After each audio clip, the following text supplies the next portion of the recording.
നമ്മൾ നേഴ്സറികളിൽ നിന്ന് ഇഷ്ടത്തോടെ വാങ്ങിച്ചു വെക്കുന്ന നമ്മുടെ ബഡ് റോസ് ചില സമയത്ത് ഇലകളൊക്കെ ഫുൾ മഞ്ഞ നിറമായിട്ട് നിൽക്കുമല്ലേ. ഇലകൾ ഫുൾ മഞ്ഞ നിറമായെങ്കിലോ ഫുൾ ഇലകളും പൊഴിഞ്ഞു പോകും, പിന്നെ ശിഖരങ്ങൾ മാത്രമായിട്ടായിരിക്കും നിൽക്കുന്നത്. പിന്നീട് ആ റോസ പെട്ടെന്ന് ഉണങ്ങിപ്പോവും. അതിന് മുമ്പായിട്ട് നമ്മൾ ഈ ഒരു സൊല്യൂഷൻ ചെയ്ത് കൊടുക്കുകയാണെങ്കിൽ നല്ല റിസൾട്ടാണ്. ഇത് കാൽസ്യം കുറവ് കൊണ്ടും അതുപോലെ തന്നെ ഫംഗൽ ഇൻഫെക്ഷൻസ് കൊണ്ടും ഒക്കെ ഉണ്ടാകുന്നതാണ് ഈ ഒരു പ്രശ്നം. ആദ്യമേ തന്നെ ഇത് ചെയ്തില്ലെങ്കിൽ ആ റോസ ഫുള്ളായിട്ട് നശിച്ചു പോകും.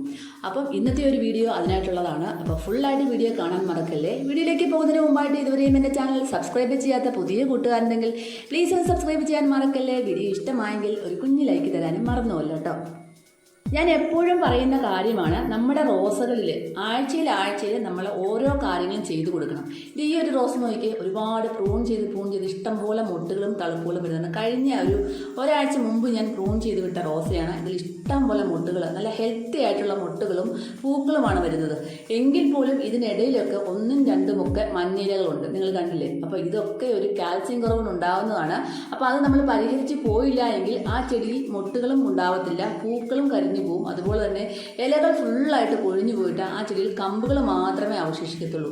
നമ്മൾ ഈ ഒരു സൊല്യൂഷൻ ചെയ്ത് കൊടുക്കുകയാണെങ്കിൽ പെട്ടെന്ന് തളിർപ്പ് വരികയും പെട്ടെന്ന് പുതിയ തളിർപ്പുകൾ വന്നിട്ട് നിറയെ മുട്ടുകളും നല്ല ഹെൽത്തി ആയിട്ടുള്ള മുട്ടുകളും പൂക്കളും ഉണ്ടാകും. നമ്മൾക്ക് കാൽസ്യം കുറവ് കൊണ്ട് എന്തെല്ലാം അസുഖങ്ങൾ ഉണ്ടാകുന്നല്ലേ, അതുപോലെ തന്നെയാണ് നമ്മുടെ ചെടികൾക്കും. അത് പെട്ടെന്ന് ചെടിയെ ബാധിക്കും. അപ്പോൾ ഇങ്ങനെയുള്ള ഓരോ സൊല്യൂഷൻസ് നമ്മൾ ഇടയ്ക്കും ഒക്കെ ചെയ്ത് കൊടുത്തേ മതിയാവത്തുള്ളൂ. പ്രത്യേകിച്ച് ആഴ്ചയിൽ ഒരു ദിവസമോ അല്ലെങ്കിൽ 15 ദിവസമോ കൂടുമ്പോൾ ചെയ്ത് കൊടുക്കണം. അപ്പോൾ ഇങ്ങനെ ചെയ്ത് കൊടുത്താൽ തന്നെ നല്ല എഫക്റ്റീവാണ് നമ്മുടെ ചെടികൾക്ക് കിട്ടുന്നത്. അങ്ങനെ വരുമ്പോൾ ആ ചെടിയെല്ലാം നന്നായിട്ട് നിറയെ പൂക്കളുണ്ടാകും, നിറയെ മുട്ടുകളും പൂക്കളും തിങ്ങി നിറഞ്ഞു തന്നെ വരും. അപ്പം നിങ്ങളെല്ലാവരും ഇത് ഫുള്ളായിട്ട് കണ്ടിട്ട് അതിൻ്റേതായിട്ടുള്ള രീതിയിൽ ചെയ്ത് കൊടുക്കാൻ മറക്കല്ല കേട്ടോ.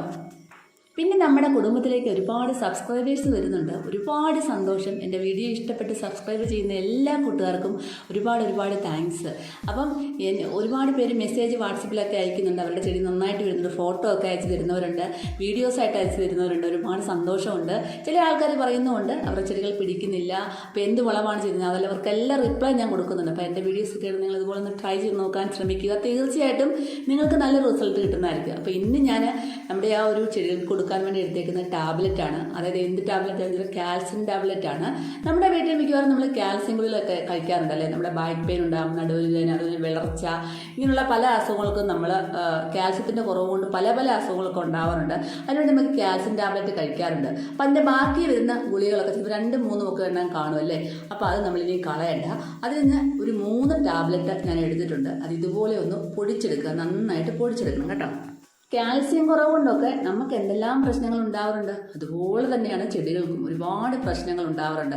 ഇല മുരടിച്ച് പോയി, ഇല മഞ്ഞളിച്ച് പോയി, ഇങ്ങനത്തൊക്കെ ഉള്ള പ്രശ്നങ്ങൾ ഉണ്ടാകുന്നതിന് ഏറ്റവും നല്ലൊരു സൊല്യൂഷനാണിത്. അപ്പോൾ ഈ ഒരു പൊടിച്ച ആ ഒരു ടാബ്ലറ്റിൻ്റെ പൊടി ഞാൻ ഇതുപോലെ ഒരു പാത്രത്തിൽ ഇട്ട് കൊടുത്തു. എന്നിട്ട് നമുക്കിനി വേണ്ടത് പുളിച്ച കഞ്ഞോളമാണ് കേട്ടോ. പുളിക്കാത്ത കഞ്ഞോളം ആയാലും കുഴപ്പമില്ല, പുളിച്ച കഞ്ഞോളമാണെങ്കിൽ കുറച്ചും കൂടെ നല്ലത്. അപ്പോൾ ഒരു 1/2 ഗ്ലാസ് പുളിച്ച കഞ്ഞോളം അതിനകത്ത് ഒഴിച്ച് കൊടുത്തിട്ട് കുറച്ച് നേരം അങ്ങനെ വെച്ചു. ആ ഒരു ഗുളികയുടെ പൊടിയെല്ലാം ഒന്ന് മിക്സായിട്ട് വരാനായിട്ട് കുറച്ച് നേരം വെച്ചു. എന്നിട്ട് നന്നായിട്ട് നമ്മളത് മിക്സ് ചെയ്ത് കൊടുക്കുകയും കൂടെ വേണം. നന്നായിട്ടൊന്ന് മിക്സ് ചെയ്തതിന് ശേഷം നമുക്ക് ഇതിനകത്തേക്ക് 1 ലിറ്റർ വെള്ളമാണ് ഒഴിച്ചു കൊടുക്കേണ്ടത്. ഒരു 1 ലിറ്റർ കുപ്പി അളവിൽ വെള്ളം ഒഴിച്ചിട്ട് ഇതിനകത്തേക്ക് നമ്മൾ ഒഴിച്ചു കൊടുത്തിട്ട് ഇത് നന്നായിട്ടൊന്ന് മിക്സ് ചെയ്തെടുക്കണം. ആ ഗുളികയുടെ ഒന്ന് നന്നായിട്ടൊന്ന് അലിഞ്ഞ് ചേരുന്ന രീതിയിൽ മിക്സ് ചെയ്തെടുക്കണം. അപ്പോൾ നമ്മൾ ബോട്ടിലോട്ട് ഒഴിക്കുമ്പോൾ, സ്പ്രേ ബോട്ടിൽ ഒഴിക്കുമ്പോഴത്തേനും ഇത് നന്നായിട്ട് ഇളക്കി എല്ലാ കണ്ടൻറ്റും അതിനകത്ത് എത്തത്തക്ക രീതിയിൽ ഒഴിച്ചിട്ട് നന്നായിട്ടൊന്ന് കുലുക്കിയിട്ട് വേണം നമ്മുടെ ചെടികൾക്ക് സ്പ്രേ ചെയ്ത് കൊടുക്കാനായിട്ട്. ഇത് 2 രീതിയിൽ നമുക്ക് ചെയ്ത് കൊടുക്കാം. ഏത് ചെടികൾക്കും ഒഴിച്ചു കൊടുക്കാം. അപ്പം ഞാൻ എൻ്റെ ബോൾസം ചെടിക്കും റോസാ ചെടിക്കും എല്ലാം കൊടുക്കുന്നുണ്ട്. അപ്പോൾ എല്ലാ ചെടികളിലും നല്ലപോലെ ഇലകളിലൊക്കെ എത്തത്തക്ക വിധം വേണം നന്നായിട്ട് സ്പ്രേ ചെയ്ത് കൊടുക്കാനായിട്ട്. എൻ്റെ ഈ ഒരു ചെടിയിൽ കുറച്ച് മഞ്ഞ ഇലകളൊക്കെ വരുന്നുണ്ട്. അപ്പോൾ അതിനും ഞാനിത് ഒഴിച്ചു കൊടുക്കുകയാണ്. ഇതിപ്പോൾ ഇതെല്ലാം പൊഴിഞ്ഞു പോയതിന് ശേഷം നന്നായിട്ട് നല്ല തളർപ്പുകൾ വരുന്നതായിരിക്കും. അപ്പം തീർച്ചയായിട്ടും നിങ്ങൾ ട്രൈ ചെയ്ത് നോക്കാൻ മറക്കല്ലേ. ഇത് പിന്നെ നമ്മുടെ റോസാ ചെടികളുടെ ചോടുകളും നമുക്ക് ഒഴിച്ചു കൊടുക്കാം. മണ്ണെണ്ണ ഇളക്കിയതിന് ശേഷം ഒഴിച്ചു കൊടുക്കാം.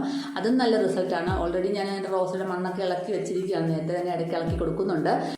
ഇത് നമുക്ക് ചെടികൾക്ക് സ്പ്രേ ചെയ്തും കൊടുക്കാം, ചുവടുകളിൽ ഒഴിച്ചും കൊടുക്കാം കേട്ടോ. ഇത് ആഴ്ചയിൽ ഒരു 2-3 പ്രാവശ്യം ചെയ്യണം, 2 ദിവസം ഇടവിട്ട്. പിന്നെ 15 ദിവസത്തിൽ ഒരിക്കൽ കൊടുത്താൽ മതി. ഇങ്ങനെ മാറി കൊടുക്കുന്നത് കൊണ്ട് തന്നെ നമ്മുടെ ചെടികൾ നല്ല ഹെൽത്തി ആയിട്ട് വന്നിട്ട് ഒരുപാട് പൊട്ടുകളും പൂക്കളും ഉണ്ടാവാനായിട്ട് സഹായിക്കുന്നു. അപ്പോൾ തീർച്ചയായും ട്രൈ ചെയ്ത് നോക്കാൻ മറക്കല്ലേ. അടുത്തൊരു വീഡിയോ ആയിട്ട് കാണാം.